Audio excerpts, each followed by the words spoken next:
Hola, ¿qué tal a todos? Muy buenos días, ¿me escuchan bien? Sí, se escucha perfecto. Sí. Bueno, eh, voy a dar inicio, a aperturar estas cuartas jornadas por motivo del aniversario de Clínica del Sujeto. Clínica del Sujeto es un proyecto que tenemos acá en León, Guanajuato, México. Y bueno, es porque acá no hay mucho de psicoanálisis lacaniano, hay otros lugares que son diferentes, con otras lógicas, y parte de nuestro objetivo es la difusión del psicoanálisis lacaniano, ¿no? Es por ello que cada año y en este cuarto año consecutivo, tenemos el gusto de presentarles el, el tema de las jornadas, que son los conceptos fundamentales en psicoanálisis, y conformamos este programa sustancioso y estoy muy contento en particular de presentar. Primero yo me llamo Eric Aguirre, soy cofundador de Clínica del Sujeto y tengo el honor y el gusto de presentarles a el psicoanalista Aníbal García, quien es un psicoanalista radicado en la ciudad de Guadalajara, México. Es doctorante en psicoanálisis por el Colegio Lacaniano, por el Colegio de Psicoanálisis Lacaniano. Es además maestro en Derecho y Humanidades por la Universidad Michoacana de San Nicolás de Hidalgo. Es también egresado de la maestría en psicoanálisis de la Universidad de Buenos Aires, Argentina. Bueno, pues con mucho gusto te cedo la palabra, Aníbal. El título de su conferencia es de la experiencia titivílica a la ajenidad del inconsciente en sus relaciones en el problema de la responsabilidad subjetiva en psicoanálisis. Bueno, adelante, Aníbal. Hola chicos, buenas tardes. Bueno, el día de hoy yo voy a hacer una breve disertación alrededor del tema de la responsabilidad subjetiva, que bueno, es un tópico común en el psicoanálisis lacaniano, en particular alrededor de ciertas propuestas de Jacques Alain Miller. Ustedes lo van a poder encontrar, por ejemplo, muy bien desarrollado en su texto Introducción al método psicoanalítico, donde él equipara responsabilidad subjetiva con eh, implicación del sujeto, los vuelve sinónimos, y de hecho él considera en ese texto que lo que inicia el pasaje, el punto bisagra de las entrevistas preliminares al comienzo de un análisis propiamente dicho, es la posibilidad y el advenimiento de un sujeto responsable o de un sujeto implicado con su propia palabra y con las consecuencias que la palabra tiene en su vida, ¿no? Entonces, les digo, es un tópico común que se ha vuelto prácticamente una muletilla en los medios psicoanalíticos de raigambre lacaniana. Nosotros escuchamos todo el tiempo que hay que responsabilizar al sujeto, que hay que responsabilizar al sujeto, y yo lo que les voy a presentar el día de hoy es una problematización de esto. No estoy dando elementos conclusivos en este momento, más bien estoy abriendo la brecha del problema, estoy empezando a plantear qué quiere decir eso de responsabilizar y todos los problemas que nos trae el psicoanálisis, eso por un lado, pero también por el otro voy a poner en tensión tanto la concepción del sujeto de Freud como la concepción del sujeto de Lacan. Entonces, digamos que toda mi conferencia va a ser la presencia de este punto en tensión y algunos de los elementos que vamos a intentar o que voy a intentar, espero lograrlo, ir desmenuzando a partir de ahí. Y bueno, después en el bloque de las preguntas yo intentaré hablar más o menos por 40, 50 minutos. Y cuando entremos al bloque de preguntas, bueno, intentaremos escuchar lo que ustedes tienen que decir, cuál es su opinión, porque les digo que es un tópico común en psicoanálisis y que no estoy presentando conclusiones, más bien estoy problematizando y bueno, los escucharé ya cuando lleguemos a ese punto de la presentación. Como bien decía Eric, yo he titulado esta presentación de la experiencia titivílica a la genialidad del inconsciente en sus relaciones con el problema de la responsabilidad subjetiva en psicoanálisis. Podría yo agregar ahí entre paréntesis psicoanálisis lacaniano. Comienzo. Imaginemos a un copista de la Edad Media, quien tras años y años de lento y minucioso trabajo, inclinado en su escritorio transcribiendo delicadamente la Biblia, una noche introduce sin querer en una página, hace algunos días iniciada, un error que lo obliga a recomenzar ese trabajo que exige de perfección. No es la primera vez que debe tirar a la basura una página dañada por el demonio de los errores ortográficos. Y cuando hablamos de un demonio, no se trata en absoluto de una metáfora aportada con la intención de dotar de belleza a esta exposición.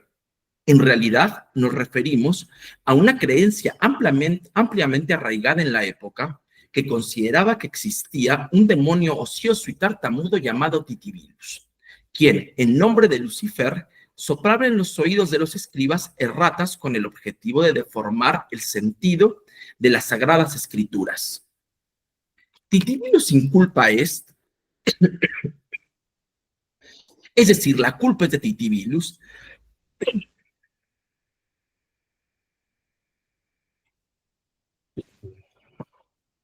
era la justificación clásica de cualquier escriba frente al error ortográfico.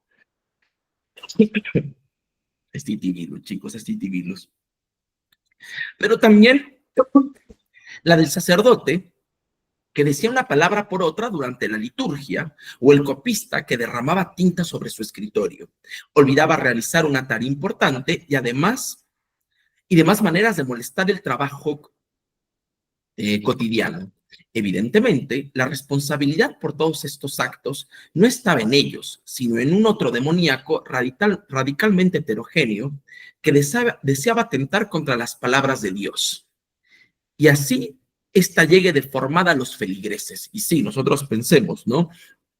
Si ellos pensaban que era un demonio que les susurraba palabras al oído en el momento que estaban escribiendo la Sagrada Escritura, el objetivo justamente, o la idea que había detrás, es de que el demonio, Lucifer,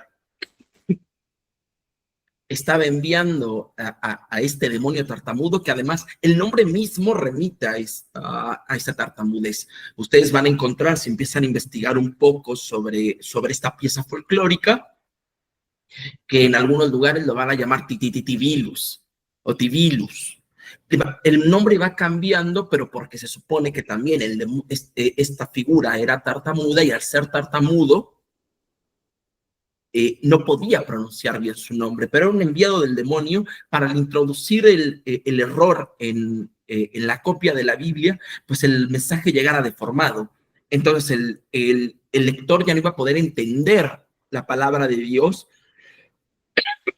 transportada en la Sagrada Escritura de la manera adecuada, siendo ese el objetivo principal, ¿no? Uno se podría preguntar, ¿cómo alguien se puede hacer responsable de eso? De ese error introducido en la página. ¿Soy yo o es un ente demoníaco que está intentando deformar el mensaje divino? Y si bien no debería de haber psicoanalista que no se sorprenda frente a la experiencia titivídica, pues es inevitable encontrar ahí cierta familiaridad con el lapsus y el acto fallido freudiano. Mi intención es mostrar que en la época de Titibilus no se había terminado de construir aún la idea moderna de una interioridad que le permitirá a Freud interpretar toda esa misma gama de hechos bajo la rúbrica de las formaciones del inconsciente. Ustedes piensen que todo esto que acabo de describir, que se le atribuye a Titibilus en la Edad Media, Freud lo trabaja en la psicopatología de la vida cotidiana. Derramé la tinta con el codo, acto fallido. Dijo una palabra por otra en la liturgia, lapsus. Escribí una palabra por otra, lapsus calami. Más bien, la experiencia titivílica se pensaba como la intromisión de una otredad de pensamiento que, cuarteando la abolición yoica, realizaría la voluntad de Satán, por lo que, a lo sumo, de lo único de lo que nuestro escriba y el sacerdote podrían hacerse responsables es de no haber sido lo suficientemente fuertes como para mantener a raya a ese demonio malicioso. De hecho, habría que mencionar que la crónica titivílica no fue para nada desconocida por el psicoanálisis. El mismísimo Freud, en 1915, remitió a cierta versión casera de dicha experiencia en la segunda de sus conferencias de introducción al psicoanálisis, cuando, hablando a su público sobre las operaciones fallidas, afirmó, abro comillas, es una cita textual de Freud de esta segunda conferencia, las operaciones fallidas se multiplican, se encadenan unas a otras, se sustituyen unas a otras. La primera vez que habíamos olvidado una cita, la vez siguiente en que nos hicimos el designio de no olvidarla, comprobamos que por error habíamos anotado mal la hora. Por ciertos rodeos, buscamos acordarnos de una palabra olvidada. Y entonces se nos escapa un segundo nombre que había podido servirnos para recordar el primero. La experiencia de Botticelli, Signorelli, Botticelli, Boltraffio, ¿no? Bueno, no se acuerda de Signorelli, pero le vienen a la mente Botticelli y Boltraffio. Lo mismo sabido que sucede con los errores de imprenta, que pueden concebirse como operaciones fallidas del cajista. En tales casos suele hablarse del diablo de las erratas, del duende de la caja tipográfica y cosas parecidas. Expresiones que en todo caso van más allá de una teoría de la psicofisiología de los horrores de imprenta. Como bien menciona Rolando Carotti, la referencia al duende de la caja tipográfica llegó a Freud vía el ensayo El duende de las erratas en la política. Es un libro de un autor llamado Adolf Joseph Stoffer, el cual forma parte del estado del arte de la psicopatología de la vida cotidiana. De hecho, nosotros podemos ver que donde Freud trae esta cita del error de imprenta, está refiriendo a una cuestión, a un error escrito en un texto con tintes políticos. El ejemplo que da Freud es que se había escrito entre los presentes, se observa también a su Alteza, el Corn Prince. El Corn Prince es el príncipe de la corona, pero en lugar de escribir Corn Prince, escribieron, o la persona que redactó el texto escribió Corn Prince, que corn significa cereal, o cor, que significa protuberancia, ¿no? De alguna manera, digamos que se cuela cierta idea por ahí en relación a la persona de su Alteza Real, y al otro día ellos se dan cuenta del error y publican una fe de ratas, diciendo lo que en realidad se había intentado escribir. Esta experiencia Freud la encuentra en este texto de Adolf Joseph Stoffer que se llama El duende de las erratas en la política. O sea, los errores de escritura en la política y que forma parte del estado del arte de la psicopatología de la vida cotidiana. Si ustedes recuerdan o han leído toda la psicopatología de la vida cotidiana, porque generalmente nada más leemos los dos primeros capítulos, Botticelli, Boltraffio, Signorelli o el lapsus de Aliquis, ustedes van a encontrar que Freud va dando, ahí va aportándonos diferentes ejemplos que va tomando de una diversidad de lugares, tanto los que le llegan por parte de personas que padecieron fenómenos similares, hasta los que va encontrando en libros, tanto de literatura especializada, como del duende de las erratas en la política, como otros. Inclusive, si ustedes han leído la psicopatología de la vida cotidiana, se van a dar cuenta que hay muchos agregados, porque conforme van avanzando los años, le van llegando nuevas experiencias a Freud. Le van llegando experiencias de sus propios analizantes, de los propios miembros de la comunidad psicoanalítica, y va encontrando otras en la literatura y en otros ejemplos tomados de periódicos, etcétera. Entonces él va, en cada edición va agregando, de la psicopatología va agregando nuevos ejemplos, ¿no?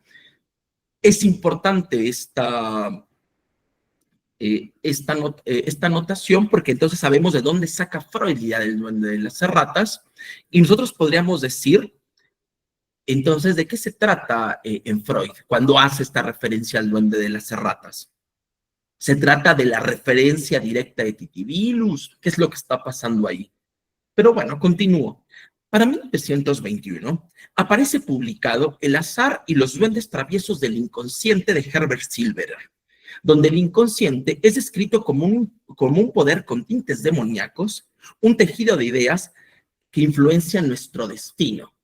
Ya desde el título nosotros vemos que hay ideas similares a esta cuestión del duende que interviene produciendo erratas, produciendo pérdidas de objetos. Inclusive yo me quedaba pensando, ¿no? Aquí, bueno, tenemos presente gente de Argentina, por ahí vi alguien saludaba, que era de Tucumán, pero bueno, habrá también de otras partes de América Latina. Y nosotros en México tenemos el mito de los aluches.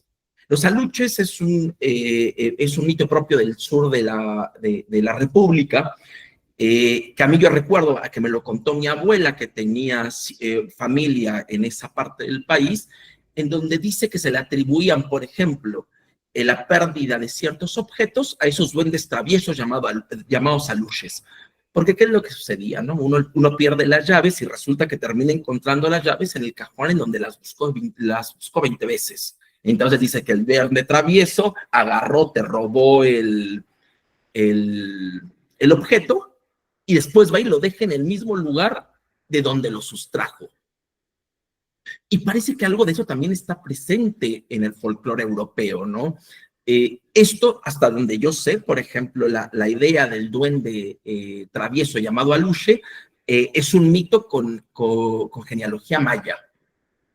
No sé si tenga también influencia del folclore europeo traído por los españoles, pero veamos que, bueno, vamos en el mismo sentido respecto de un duende, una entidad personalizada que de alguna manera se le pueden atribuir estos actos que tendrían después, a partir del psicoanálisis, reciben la interpretación de que tienen que ver con nosotros. Pero bueno, regreso, ¿no?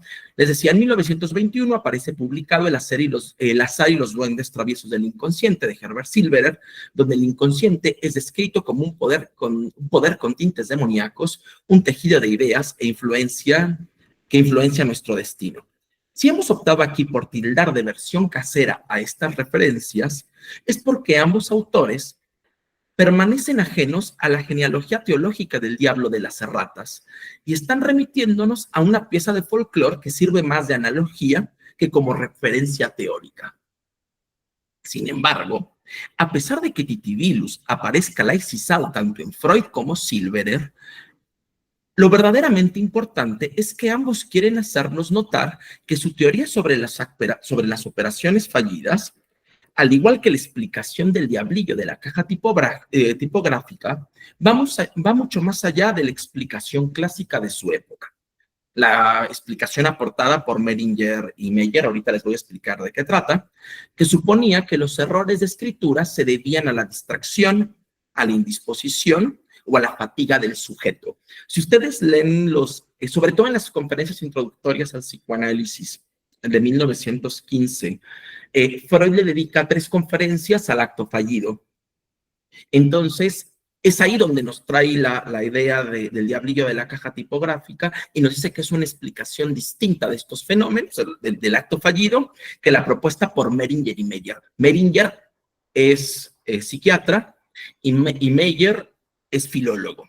Justamente parece que los filólogos eran los que se habían ocupado durante mucho tiempo del estudio de del fenómeno del equívoco a la hora de la transcripción de un texto. Habían analizado un montón de textos de códices medievales, pero también, bueno, los textos que aparecen después de la imprenta, y se preguntaban por qué estos textos y las equivocaciones siguen cierta regularidad. ¿A qué nos referimos con cierta regularidad? Que uno no intercambia o no sustituye una palabra por otra de manera azarosa. Parece que siempre se trata de palabras que tienen una familiaridad fonológica. Entonces, si yo digo, en lugar de quiero comer contigo, quiero coger contigo y denuncio algo de mi verdad hacia el otro, por el cual yo me podría sentir atraído, sustituyendo la M por la G, dice Meyer, que es Meringer, que es el filólogo, que en realidad esa errata ya estaba determinada por el fonema, por la cercanía del fonema MG. O sea, no es arbitraria la sustitución de un fonema por el otro. Esa es la explicación que ellos dan del mecanismo. Dice, o sea, el mecanismo no se comporta de cualquier manera, se comporta de manera determinada por cercanía de fonemas. Pero ¿cuál es la causa de esta, de la errata y de esta sustitución de una M por una G? Meyer lo atribuye simple y sencillamente a que podría ser la fatiga, la distracción, la excitabilidad, los nervios. Por ejemplo, ahorita, bueno, uno siempre que empieza a hablar se puede poner un poco nervioso porque empieza a preguntarse cómo está recibiendo el otro lo que yo estoy diciendo, está entendiendo lo que yo quiero decir, etcétera, y eso hace que te distraigas. Hace que te distraigas y esa distracción de la conciencia provocaría el error. Y el error se manifestaría no de cualquier manera, sino por la sustitución de un elemento por otro con cercanía fonológica. Entonces, tenemos la descripción en Meringer y Meyer de un mecanismo y la exposición de una causa. La causa la podríamos reducir a la estupidez humana. Distracción, excitación, nerviosismo. Nosotros sabemos que Freud no va a poner esa referencia como parte de su marco teórico, porque de alguna manera, más bien de su estado del arte, de alguna manera Freud tiene bien presente que el mecanismo que describen Meringer y Meyer es el mismo mecanismo que él va a intentar, es el mismo mecanismo que él va a denunciar, que hay proximidad fonológica entre una palabra y otra a la hora de la sustitución. Sin embargo, Freud va a dar una teoría diferente de la causa. Para Freud, la causa de un acto fallido, de un lapsus o de cualquier fenómeno de la psicopatología de la vida cotidiana son esos inconscientes, que encontrarían una vía facilitada a partir de un puente palabra, lo llama él, a partir de cierto vocablo, del cual esta red de ideas se podría enganchar, haciendo que la palabra se vea jalada hacia el inconsciente y provocando una sustitución de una palabra por otra. Entonces, nosotros vemos que Freud propone un mecanismo similar, pero con una causa distinta a la de Meringer y Meyer. Y para poder introducir la nueva propuesta teológica que él trae a colación, se sirve de esta idea del diablo de las erratas para decir, bueno, podemos explicarlo por otras vías, que no sea la vía de la estupidez humana. Pero bueno, decimos, en ambas teorías, tanto en la medieval, la de Titibilus, como la freudiana, aparece la idea potente de la existencia de un poder desconocido que roba la posesión sobre las palabras que el yo intenta enunciar, un poder demoníaco que perturba las intenciones yoicas a través de la irrupción de una cadena de pensamientos venidos de otra escena, una otra voluntad que parasita en mí. En ese sentido decimos, bueno, podríamos nosotros hacer una homología, ¿no? ¿En qué se parece la teoría medieval de Titibilus con la teoría psicoanalítica del acto fallido? De hecho, bastaría con remitirnos a la la sintomatología obsesiva del hombre de las ratas para apreciar la grandísima cercanía entre la experiencia titivílica y el inconsciente freudiano. Recordemos cómo al hombre de las ratas, según la interpretación de Freud, las fantasías inconscientes se le inmiscuían en la actividad de rezar, verdadera compulsión que invadía constantemente las plegarias dirigidas al padre y a su amada, porque él se ponía a rezar para procurar el bienestar del padre en el más allá, y también se ponía a rezar para que no le pasara nada a la amada, y de repente, en medio del rezo, se le inmiscuían palabras que iban en el sentido contrario de lo que quería decir. Abro comillas para citar a Freud. Cuando quiso rezar, Dios lo proteja, se precipitó de pronto desde el inconsciente un no hostil, y el arco elegido que es el amago de una maldición. Aunque ese no permaneciera mudo, él se encontraría lo mismo en estado de incertidumbre y protegería cada vez más su plegaria. Puesto, habló en voz alta, terminó por resignar la actividad de rezar.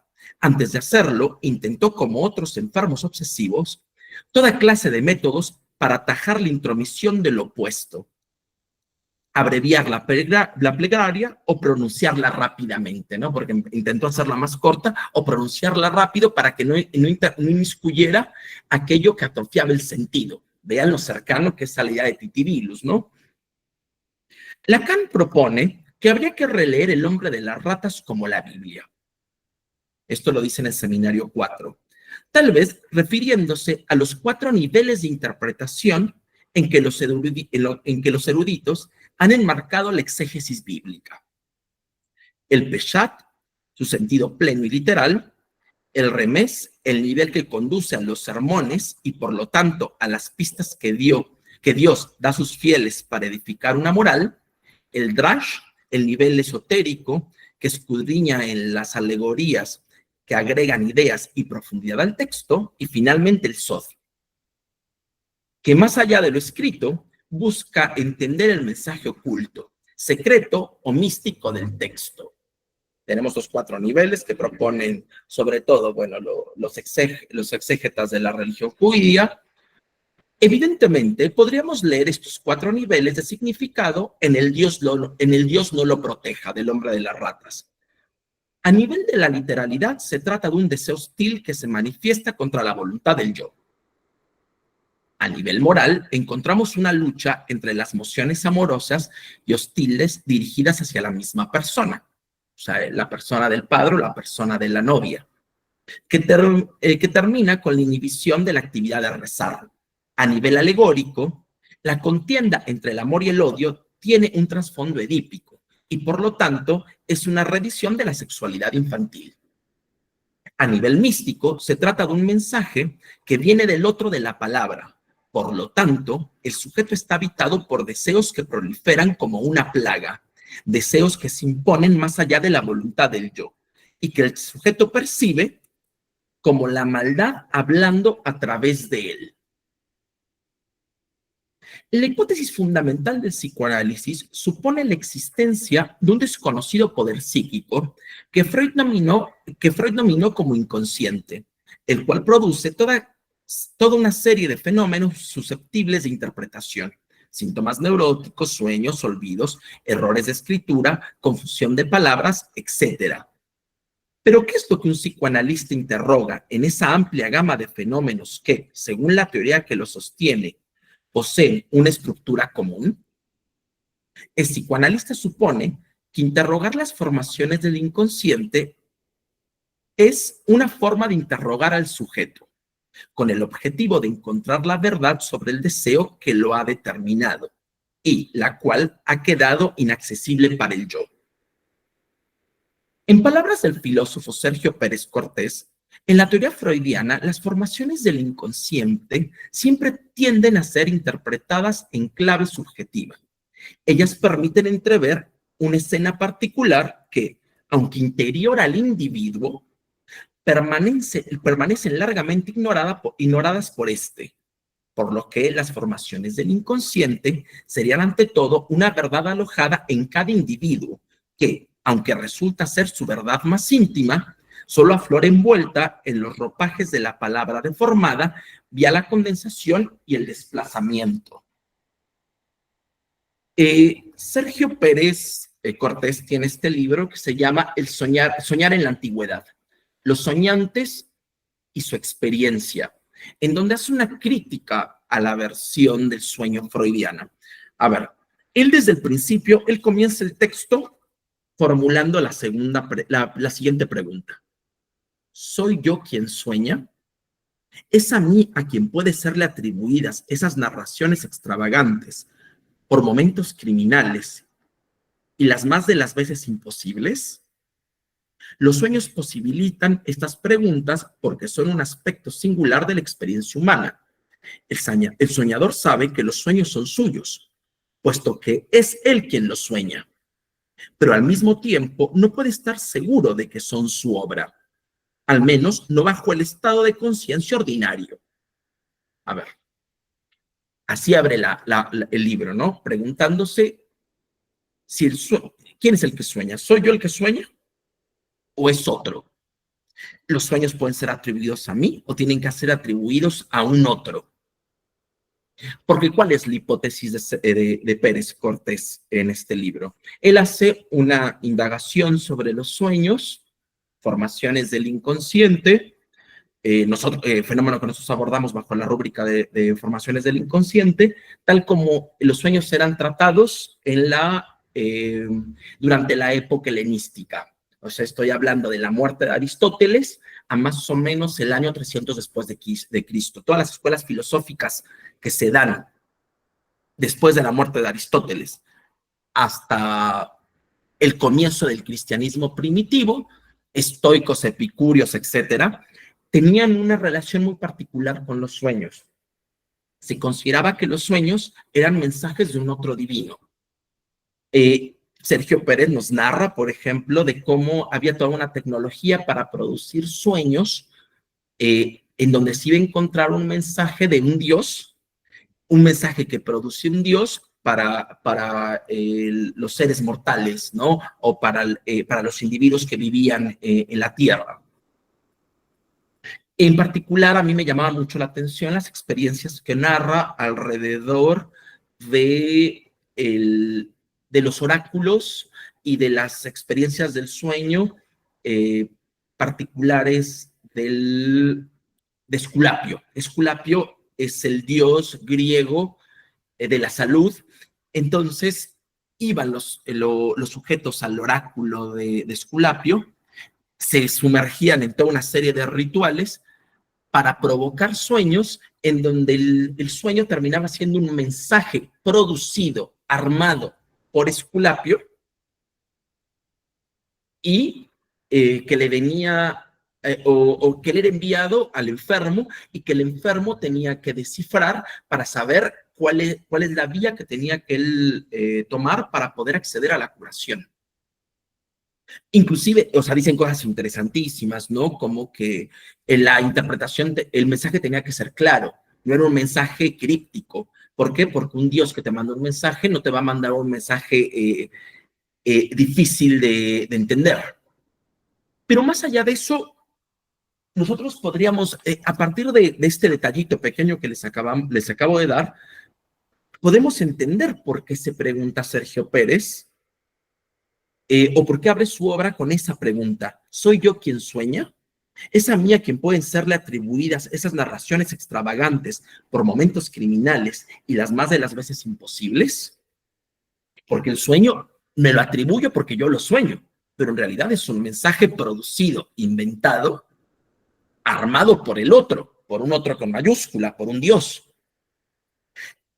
Él comienza el texto en su introducción haciendo esta disertación sobre la propiedad intelectual del sueño y termina haciendo una crítica al freudismo. Dice, el freudismo no aborda los sueños desde esa perspectiva. El freudismo, de alguna manera, considera que el sueño es un producto de la represión y la represión es un mecanismo particular de un individuo que se quiere defender de un elemento que tiene que ver con él, por ejemplo, de un deseo hostil por el padre, una verdad propia de su subjetividad, se defiende de ella, echando a andar condensación, desplazamientos, si ustedes quieren metáfora, metonimia, y eso, esa exclusión de ese deseo hostil, siempre que hay represión, hay un retorno de lo reprimido, retorna en forma de un sueño, de un lapsus, de un acto fallido, etc. Tiene que ver con la verdad más particular e individualizada que tiene un sujeto para Freud, la verdad sobre su deseo. Es un mensaje que viene de una parte de él mismo y que termina recibiendo una respuesta y termina recibiendo una respuesta se me fue, que tiene que ver con una verdad muy particular, una verdad muy propia. Vean la diferencia de concepciones, ¿no? Entonces, continúo. Por lo que las formaciones del inconsciente serían ante todo una verdad alojada en cada individuo, que aunque resulta ser su verdad más íntima, solo aflora envuelta en los ropajes de la palabra deformada vía la condensación y el desplazamiento. Una verdad de la que, según Freud, en su breve ensayo de 1925, la responsabilidad moral por el contenido de los sueños, supone que, a pesar de serle desconocida a los sujetos, estos no tienen otra posibilidad más que reconocerla como propia y asumir la responsabilidad por ella. Si el contenido del sueño, abro comillas, es una cita de Freud, ese texto del 25, si el contenido del sueño, rectamente entendido, no es el envío de un espíritu extraño, sino es una parte de mi ser. Vean, aquí aparece de nuevo la idea del espíritu extraño, ¿no? Entonces Freud no era para nada ajeno de la idea de Titibilus. Algo de eso sabía, ¿no? Algo de eso le había llegado. Si el contenido del sueño, rectamente entendido, no es el envío de un espíritu extraño, es una parte de mi ser. Si, de acuerdo con criterios sociales, quiero clasificar como buenas o malas las aspiraciones que encuentro en mí, debo asumir la responsabilidad por ambas clases. Y si para defenderme, digo que lo desconocido, inconsciente, reprimido que hay en mí no es mi yo, no me sitúo en el terreno del psicoanálisis, no he aceptado sus conclusiones, y acaso la crítica de mis prójimos, las perturbaciones de mis acciones y las confusiones que de mis sentimientos me enseñan algo, me equivoqué, y no me sitúo en el terreno del psicoanálisis y no asumo la responsabilidad por ellas, no he aceptado las conclusiones propias del psicoanálisis, porque la conclusión del psicoanálisis es que eso pertenece a mí, es una parte íntegra de mí yo que yo quiero desconocer, y acaso las críticas de mis prójimos, o sea, de la gente que se opone al psicoanálisis, las perturbaciones de mis acciones y las confusiones de mis sentimientos, me enseñarían algo mejor. Solo puedo llegar a averiguar que eso desmentido por mí no solo está en mí, sino en ocasiones también produce efectos desde mí. Entonces, Freud, digamos que parece que está queriendo alejar de la hipótesis del espíritu extraño que sería el causante de los actos fallidos. Nótese que la cita anterior retoma la idea del espíritu extraño con la que abrimos este ensayo. Empero, Freud se ve automáticamente obligado a desmarcarse de ella si no quiere que el psicoanálisis ponga en jaque la idea de responsabilidad subjetiva. Pues, ¿cómo se podría ser responsable de mis actos si estos fueran causados por la voluntad de un otro demoníaco, ¿no? Que me parasita. Aún mejor, ¿por qué Freud se niega a cuestionar la idea de la responsabilidad subjetiva? Lo que aquí con gusto podríamos denominar como la filosofía moral freudiana supone que la volición yoica o la voluntad del actor no es un elemento obligatorio de la acción, puesto que los sueños pueden estar causados por fuerzas latentes e inconscientes, y aún así el hombre debe hacerse responsable de ellas. Por lo que, habría que afirmar que el psicoanálisis se excluye de las posturas clásicas sobre el tema que suponen que para que haya responsabilidad tiene que haber libre albedrío, como requisito sine qua non. Para Freud es suficiente con que el sujeto quede ubicado como causa física del acto, ya que las mociones inconscientes, por más rechazadas de la conciencia que se encuentren, son parte integrativa del individuo psíquico. O sea, en conclusión, Freud dice, tengo que asumir las responsabilidades de la responsabilidad por esas acciones, porque a final de cuentas, aunque yo no lo haya hecho voluntariamente, son parte de mí, me pertenecen. La defensa hace que las desconozca, pero son deseos, y son deseos que me son propios. Sin embargo, tendríamos que decir que la posición que Freud asumió en 1925 respecto a la responsabilidad moral no es una constante en su obra. Justamente en el historial sobre el hombre de las ratas, Freud se coloca en las antípodas y sostiene la idea contraria. Y, sorprendentemente, no solo la presenta en el historial como una postura teórica, sino que nos afirma que su intervención en el caso se dirigió en ese sentido. Abro comillas para leer lo que Freud dice respecto del caso del hombre de las ratas.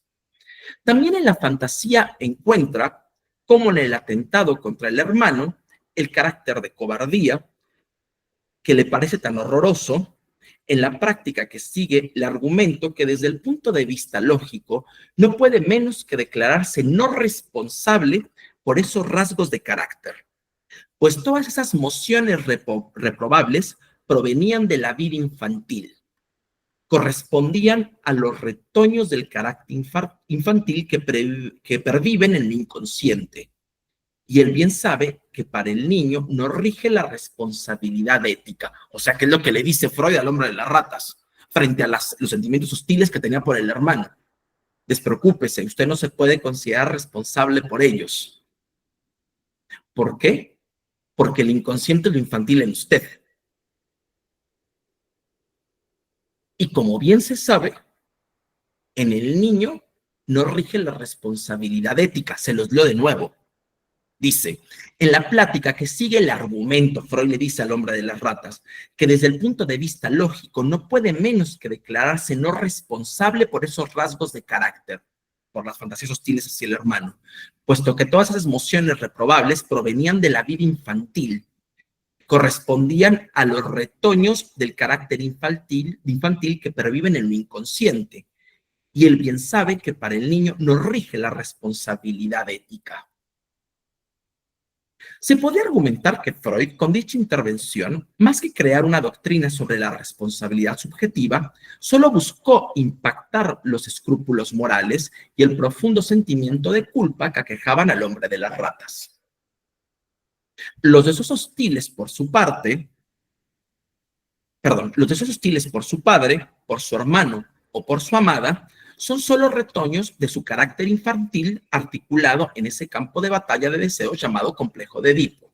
Sin embargo, aseverar que lo inconsciente es lo infantil en mí no solo es una intervención, sino una tesis que se ve articulada con otras ideas que aparecen en el mismo texto. La base, léase lo siguiente en el historial del hombre de las ratas. Abro comillas, Freud le dice lo siguiente en el historial. Yo, sobre lo que ha dicho el hombre de las ratas, estoy totalmente de acuerdo con esta escisión de la personalidad. Él no tiene más que soldar esta nueva oposición entre la persona ética y el mal, con la anterior oposición entre consciente e inconsciente. La persona ética es lo consciente, la mala es lo inconsciente. Dice acordarse de que, si bien se tiene por una persona ética, con toda seguridad en su infancia ha hecho cosas que partían de la otra persona. Yo entiendo que ahí, de pasada, él ha descubierto un carácter de lo inconsciente, el vínculo con lo infantil. Le digo que lo inconsciente es lo infantil, y es que aquella pieza de la persona que en aquel tiempo se separó de ella, No ha acompañado el ulterior desarrollo y por eso ha sido reprimida, suplantada. Los retoños de su inconsciente reprimido son los elementos que sostienen el pensar involuntario en que consiste su padecer. O sea, a ver, aclaro acá porque no quedó muy claro a la hora de que yo lo leía, le dice, el hombre de las ratas le dice a Freud que él está teorizando de la siguiente manera, que él siente que todos sus deseos hostiles son una parte mala de su ser, que está luchando contra la parte ética de su ser y que de repente se imponen los pensamientos negativos sobre los positivos. Y que además parecería que cuando él era niño, él era malo. Y Freud le dice, yo estoy completamente de acuerdo con usted. El inconsciente, como usted lo acaba de percibir, es lo infantil en uno. El pensar involuntario es esa parte de lo infantil en uno que se impone, de los deseos infantiles, etcétera. Creo que no merece mayor explicación. Bueno, si bien Freud a pie de página corrige que suponer que la persona ética es lo inconsciente y que la persona ética es lo consciente y la mala lo inconsciente es una aproximación incorrecta, válida solamente para los primerizos en psicoanálisis, es evidente que el acercamiento que nuestro autor hace entre el inconsciente, lo infantil y la maldad nos coloca nuevamente en el surco que abrimos en esta exposición a través de la experiencia titivídica. El inconsciente es lo malo en mí, es el egoísmo de mi infancia en mí, son los demonios de mi infancia en mí. Para Freud, en 1909, el sujeto no puede ser responsable por el inconsciente, pues los deseos infantiles son ingobernables, solo buscan su satisfacción, aunque sea sustitutiva. Mas no nos adelantemos, pues es evidente que Freud se está dejando llevar por una posición cultural occidental. Ya en el antiguo derecho romano encontramos que los menores de 7 años carecían de responsabilidad penal, pues eran incapaces de tener intención criminal. En Francia, una ordenanza de 1268 consideraba la responsabilidad absoluta hasta la edad de 10 años. De los 10 a los 14 los castigos solo podían reproducirse o reducirse a amonestaciones y golpes, o sea, antes de los 10 años solamente se le podía llamar la atención, a partir de los 10 se le podía amonestar y golpear, y solo a partir de los 15 años se le podía mandar a la cárcel, en una ordenanza de 1268, ¿no? Posiciones similares las encontramos a lo largo de toda la doctrina jurídica de Occidente a lo largo de los últimos 2000 años, ¿no?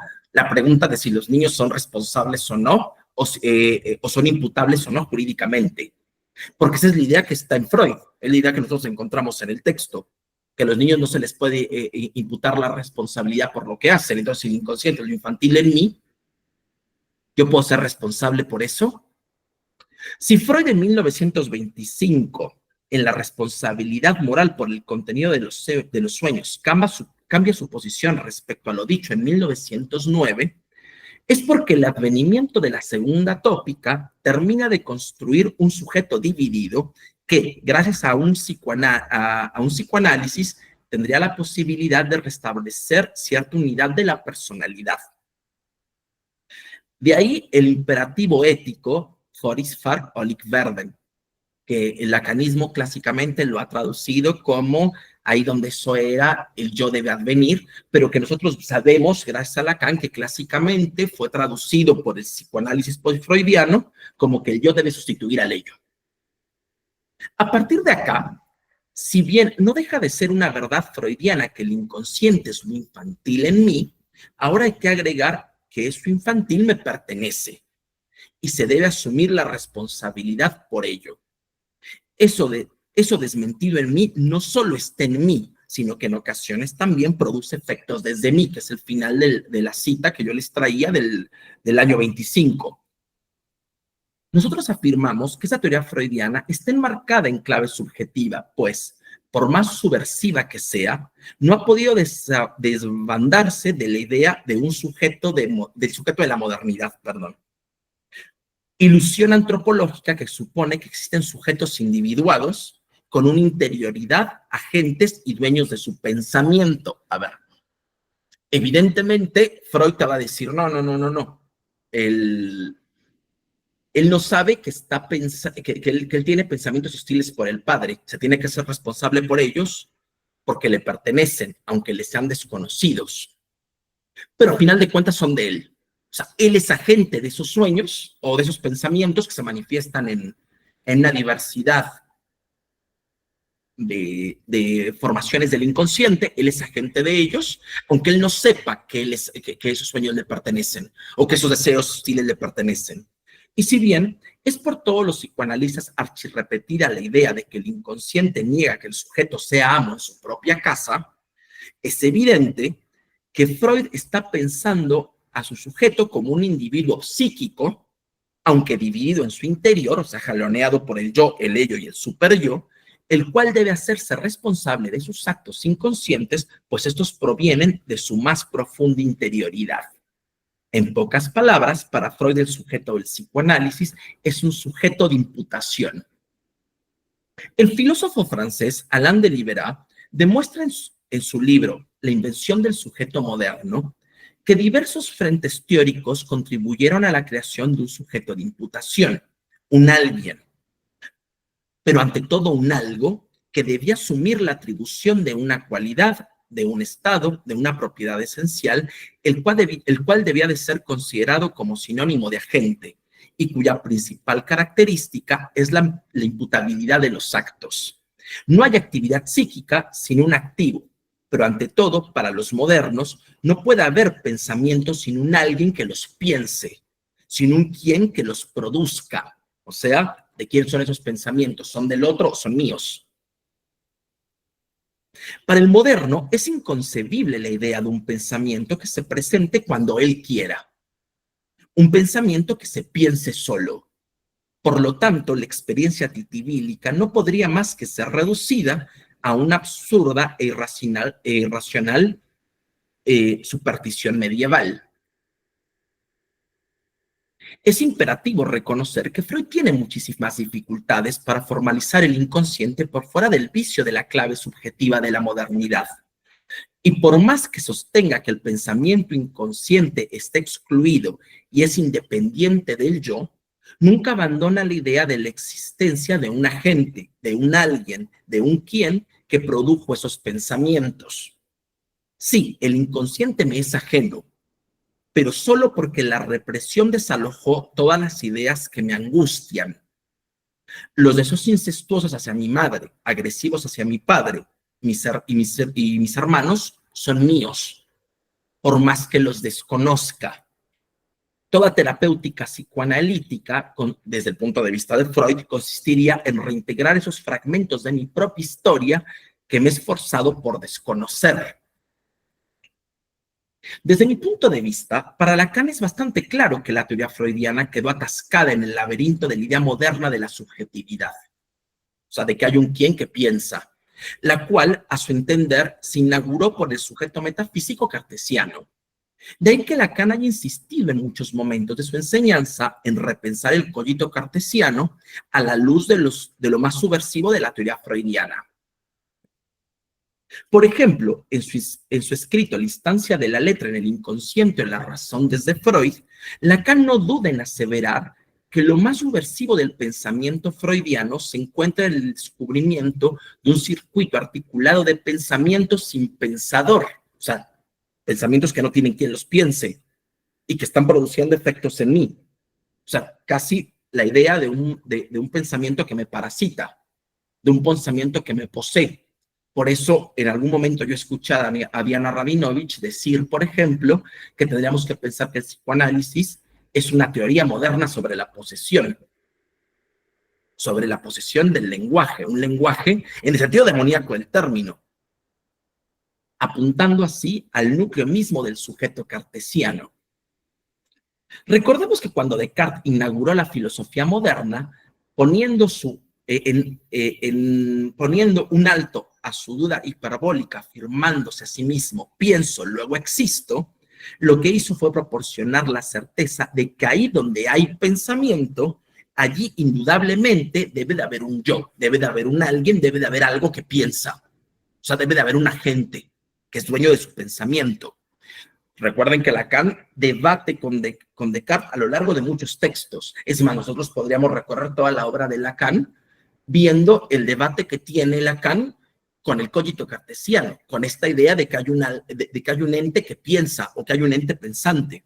De ahí que pensamiento y existencia comportan un mismo espacio ontológico. Pienso, luego existo significa que yo tengo la intuición de ser yo mismo el agente de mi pensamiento, es decir, eso que piensa soy yo. Por eso cuando Lacan insiste en que hay un abismo abierto al pensamiento, de que un pensamiento se haga escuchar en el abismo, lo que está diciendo es que la gran novedad del psicoanálisis es haber abierto un agujero en el yo pensante cartesiano. O sea, habría un pensamiento que se piensa solo. Freud ha vaciado el pensamiento de la egocidad que Descartes le atribuyó.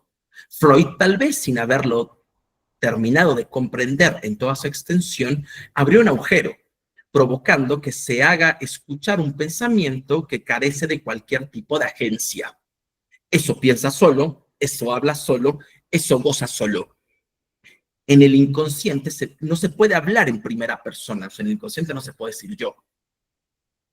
¿Acaso se puede sostener la responsabilidad bajo esas coordenadas?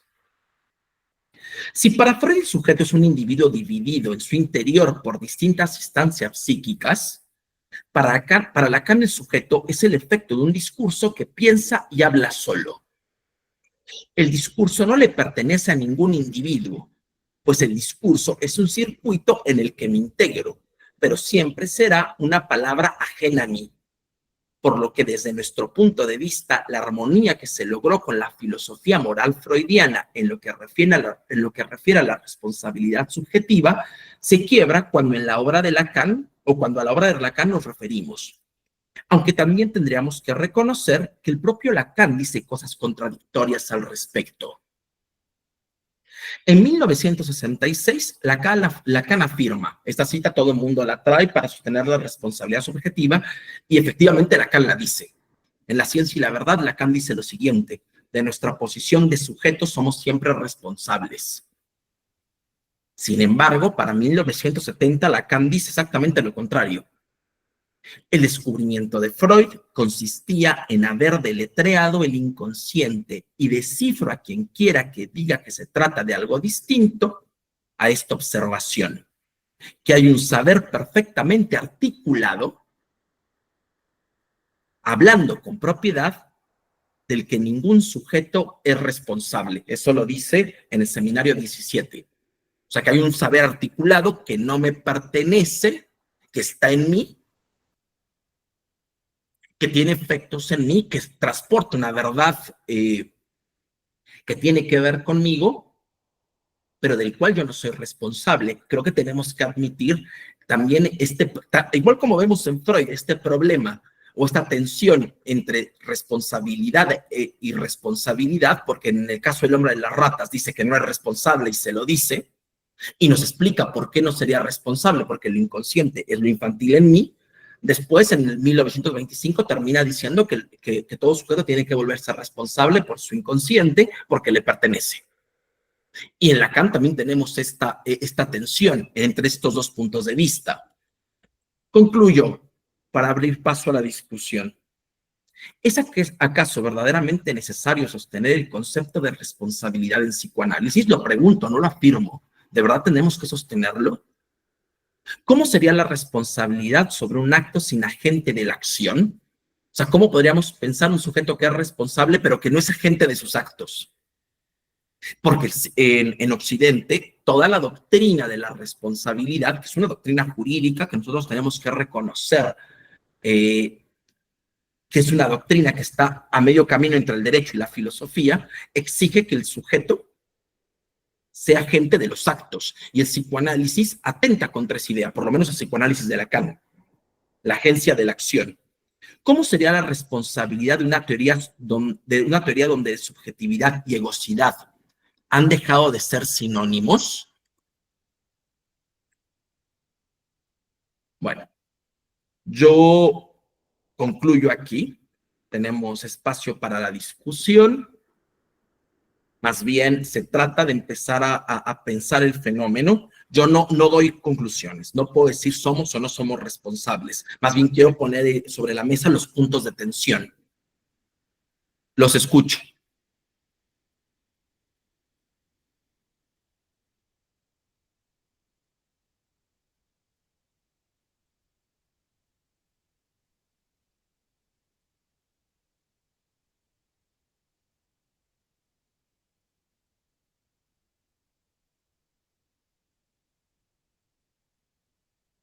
Adelante, Brenda. Puedes abrir tu micrófono. Gracias. Me surgió una duda. ¿Cómo el acto fallido podría llevarnos a ser responsables? No te escuché. ¿Decías cómo el acto fallido puede llevarnos a ser responsables? Pues es que si nosotros leemos la psicopatología de la vida cotidiana, por ejemplo, en algunos apartados, generalmente todo lo que Freud va trabajando parecería que circunscribe, titibilus, vean, en actos inocentes, que no tienen el mayor efecto, que bueno, se me olvidaron las llaves, ya no pude entrar a mi casa, o justo se me olvidó ir a pagar mis impuestos y eso me trae una consecuencia a mí, donde el SAT me pone una multa, ¿no? O sea, actos que tienen pequeñas consecuencias para quien los padece.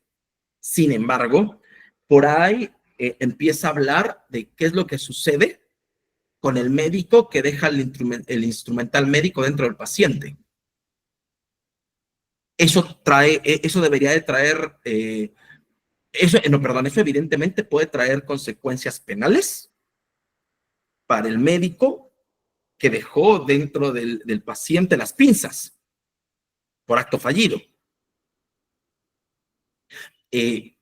A ver, el psicoanálisis no va a emitir un juicio porque tampoco vamos a mandar llamar a un psicoanalista para que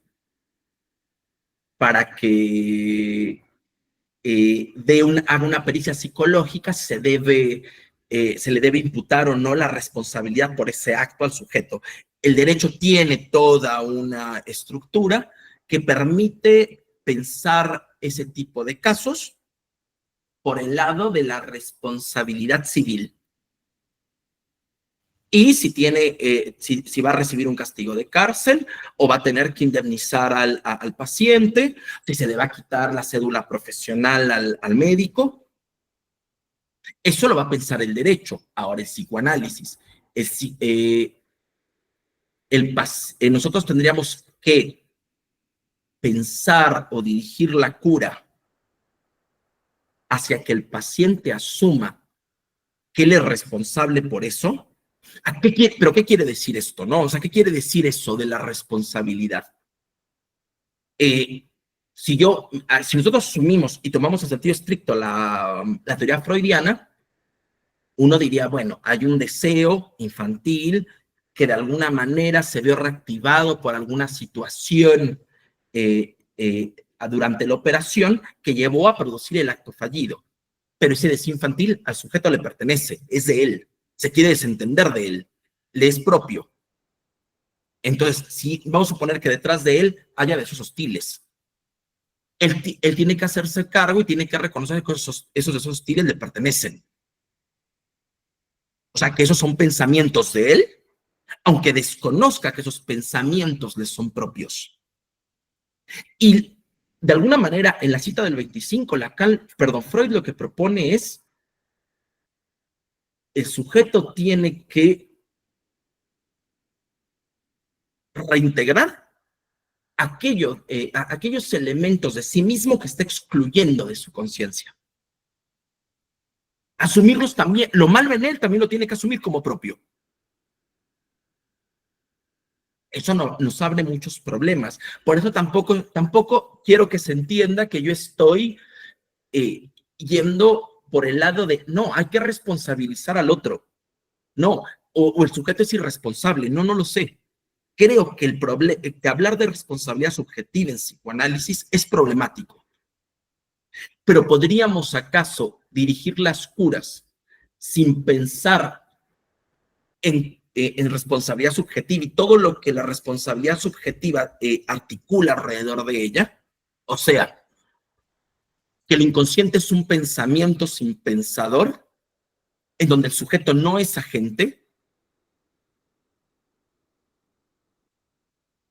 podemos pensar un psicoanálisis en donde excluyamos la idea de agente. Me parece que esa es la propuesta de Lacan, pero no se ha terminado de resolver. O sea, ¿cómo podríamos pensar una ética del psicoanálisis sin caer en hágase usted cargo de la satisfacción que traen sus síntomas? No sé si me explico, Brenda. Sí, completamente, la verdad, no lo había pensado así. Inclusive me viene a la mente, ¿no? La clásica frase de, no sé por qué actúo así, o no sé por qué hago eso. Tratando de quitarle responsabilidad a su acto. Mira, yo pongo un ejemplo, perdón si te interrumpí. Mira, es problemática la cuestión de la responsabilidad. ¿Qué pasa si te llega un paciente, una chica, que acaba o que sufrió una violación? Y la chica te comenta que se metió en un callejón oscuro a las 11 de la noche con una minifalda. Estoy inventándome el caso, lo estoy poniendo sobre la mesa. La chica te comenta que se mete en un callejón oscuro con una minifalda a las 12 de la noche, 11 de la noche. Y dice, bueno, me violaron. Evidentemente nosotros vamos a escuchar, a ver qué pasó, cuénteme, no vamos a juzgar. Pero si yo empiezo a pensar, hay algo en ella que la condujo a tomar esas malas decisiones. Hay una fuerza que le escamoteó, que la condujo a ponerse una falda, una minifalda, a meterse en un callejón oscuro a las 12 de la noche. Y además, eso en ella, y lo empiezo además a articular en relación a la teoría del goce. Eso en ella tiene que ver con una satisfacción paradojal que le pertenece, que es propia de su cuerpo, porque está buscando castigo. O sea, podríamos nosotros decir, bueno, o sea, no lo hizo conscientemente, pero hay algo en ella que la orilló a tomar esa serie de malas decisiones. Pero eso que hay en ella, que la orilló a tomar esa serie de malas decisiones, le pertenece. Me orilla a intervenciones como, ¿qué tiene que ver usted con lo que le está pasando? ¿Por qué, señorita, usted buscó meterse en un callejón oscuro? Me estoy poniendo como jurista, ¿no? A las 12 de la noche con una mini... Me parece que el problema de la responsabilidad subjetiva es que nos puede conducir a ese tipo de intervenciones. Sí, porque yo lo podría pensar, bueno, a ver, ¿qué es esta fuerza que le escamoteó? Hábleme de ella, que la llevó a tomar malas decisiones, pero si yo la empiezo a poner a ella como agente de ese acto, no es lo mismo decir, hay una fuerza que me condujo a yo soy el agente de ese acto. Ese acto me pertenece porque yo, de alguna manera, inconscientemente busqué que me violaran. Y me parece que el problema de la responsabilidad subjetiva es que nos empieza a meter en ese camino. Victoria dice que el ejemplo es cerrado. Me interesa discutirlo. Te escucho, Victoria.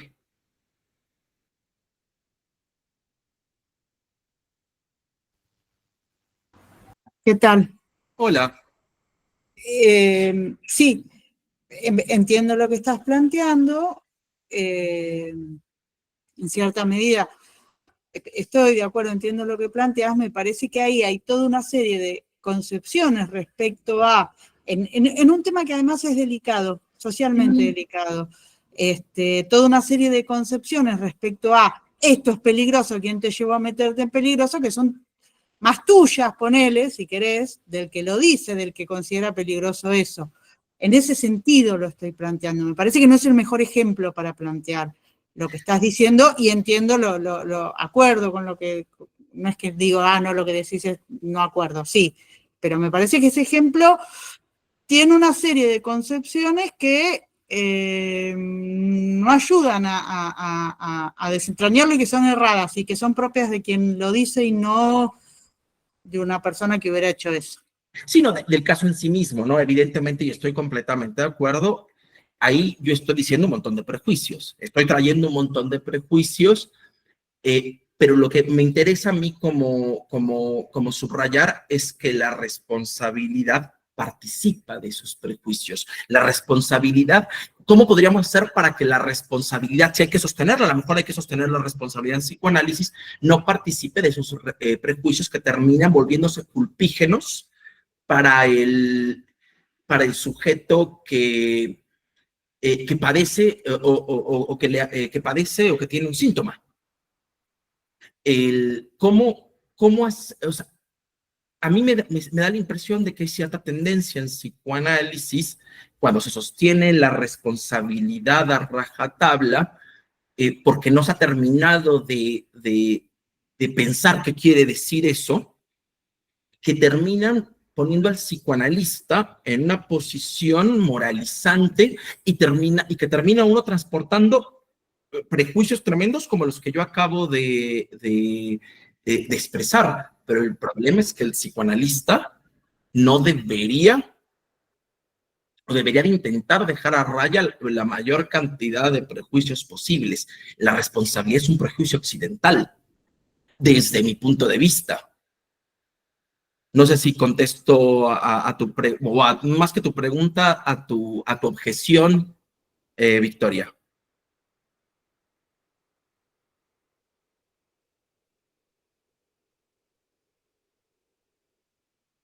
Ok. Jair levantó la mano. Buenas, ¿cómo Hola. están? Listo, no, solamente pues como a traer a colación un poquito, a ver si entendí un poco más del asunto. Es con la palabra, o sea, no sé si de pronto sea eso o erro, con la palabra accidente, ¿no? Que no, que fue un accidente, que fue un accidente, que lo hice. Pues por ejemplo, yo vengo de un lugar donde los accidentes suelen pasar mucho, pero también suele pasar mucho de que se pasen los semáforos, suele pasar mucho que no lleguen pues, las diferentes cosas que uno debería tener para evitar ese tipo de accidentes, ¿no? Y que todo ese toma de decisiones que uno hace, que al fin y al cabo, pues no son responsables, a una forma la meritamos que es un accidente, ¿no? O sea, no sé si de pronto va por estos lados. Lo que pasa es que yo creo que la idea de Freud es que estos accidentes están influenciados. Son accidentes influenciados por una red de pensamientos que me conducen a ellos sin que yo me dé cuenta de esta fuerza que me escamotea. Yo el problema que tengo con Freud no es esta hipótesis. Esa hipótesis yo creo con la que todos estamos de acuerdo de que el inconsciente, bueno, es una red articulada de pensamientos que puede conducirme a realizar ciertos actos en contra de mi voluntad. La objeción que le tengo a Freud es que me parece que él termina poniendo, haciendo el sujeto un sujeto de imputabilidad. O sea que esos pensamientos le pertenecen, porque son producto de ciertos deseos infantiles que están inscritos en él y de los cuales él quiere evadirse o quiere desconocer y echa a andar la represión para desconocerlos, los desconoce y le retornan en forma de actos fallidos, síntomas, sueños, etcétera. La cuestión, y me parece que la novedad de Lacan está presente, o más bien apunta a que el sujeto que él formaliza en psicoanálisis es un sujeto que no es agente, que es un sujeto que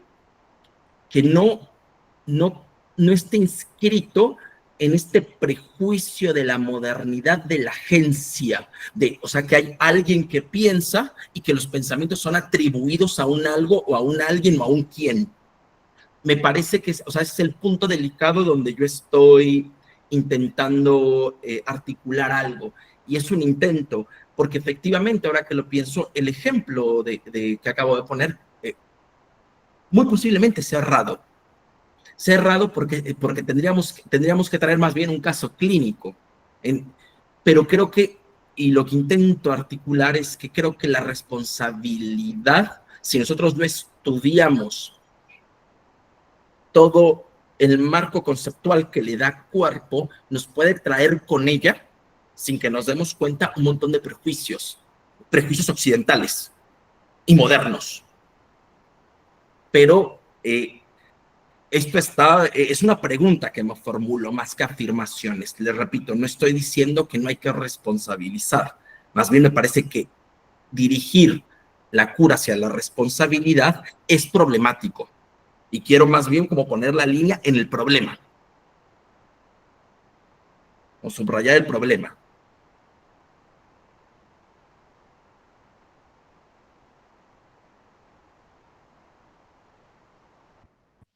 Sí, claro. Bueno, evidentemente nos da para pensar bastante, ¿no? A pensar la pulsión de muerte, qué es, a pensar en el analista, sus resistencias, a pensar en el psicoanálisis y los discursos, ¿no? A pensar cómo el psicoanálisis es subversivo de un discurso universitario porque va más allá de y apunta a las diferencias y a pensar también que el psicoanálisis no va a ser una ley, ¿no? Hay algo allí que es eso, no todo, ¿no?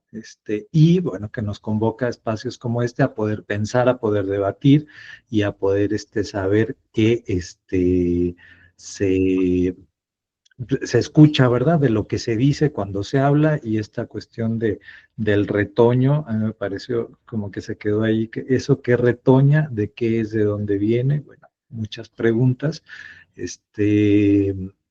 Bueno, preguntan por el nombre del libro, me imagino que es el del soñar. ¿Cuál era, Aníbal? Se llama Soñar en la Antigüedad, los soñantes y su experiencia. El autor es Sergio Pérez Cortés, editado por Antropos y la Universidad Autónoma Metropolitana. Ya les digo el año. Si nos mandas una foto, lo publicamos en la página para que tengan ahí todas las recomendaciones de las jornadas, libros, van a ir quedando allí. Bueno, pues no me queda más que agradecerte mucho, Aníbal, tu trabajo, esta ponencia, muy interesante, gracias a todos, el debate, bueno, concluimos aquí, continuamos con el programa, es el mismo link, igual unos minutitos antes, y bueno, bueno, que de hecho está por acá Antonio, saludos, que es la siguiente. Bueno, pues muchísimas gracias, de todas maneras, dejamos aquí, les digo, quedan grabadas, hay un canal en YouTube, para que si quieren volver ahí a revisar. Bueno, muchas gracias, Aníbal. Muchas gracias a ustedes. Bueno, hasta luego.